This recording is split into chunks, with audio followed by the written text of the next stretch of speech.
నమస్తే, welcome back to మన channel బంగారు తల్లి. ఒక అడవిలో ఒక తల్లి మేక, బుజ్జి మేక ఉండేవి. అవి రోజు అడవిలోని కొండపైకి మేతకు వెళ్ళి వస్తూ ఉండేవి. అలా మేస్తున్నప్పుడు తల్లి మేక బుజ్జి మేకతో ఆ కొండ అంచు చివరికెళ్ళి వ్యూ అంతా చూస్తే పచ్చని పంట పొలాలు, చెరువులు చాలా చక్కగా కనిపిస్తాయని అద్భుతంగా చెప్పేది.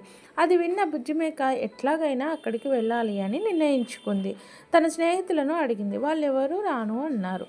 సరే అని అది ఒంటరిగా కొండ అంచుపైకి వెళ్ళడానికి ప్రయాణమైంది. మధ్యలో ఎలుగుబంటి కలిసి, నువ్వు అంత దూరం వెళ్ళలేవు, అక్కడ దారి బాగా లేదు, నేను అక్కడి నుంచే వస్తున్నాను, ఇంటికి తిరిగి వెళ్ళు అని చెప్పింది. కానీ బుజ్జిమేక ముందుకు వెళ్తూనే ఉంది. తర్వాత ఒక కోతి కనిపించి, దారి బాగా లేదు, నువ్వు వెళ్ళలేవు, ఇంటికి వెళ్ళు అని చెప్పింది. అయినా బుజ్జిమేక వినలేదు.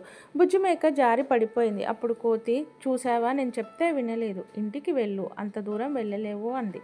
అయినా కానీ శ్రమ పడకుండా బుజ్జిమేక పట్టుదలతో తను అనుకున్న గమ్యాన్ని చేరింది. అప్పుడు వ్యూ అంతా చూసింది. ఎంతో బాగుంది. బుజ్జిమేక కిందకి వచ్చాక ఎలుగుబంటితో, కోతితో ఇలా చెప్పింది. ఎవరైనా ఏదైనా పని చేస్తున్నప్పుడు నిరుత్సాహపరచకండి, ప్రోత్సహించండి. మీరు చేయలేరు అని మాత్రం చెప్పకండి అని చెప్పింది.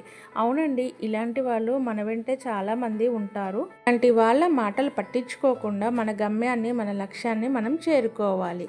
ఈ కథ నచ్చితే ఒక లైక్ చేసి సబ్స్క్రైబ్ చేసుకొని సపోర్ట్ చేయండి ప్లీజ్.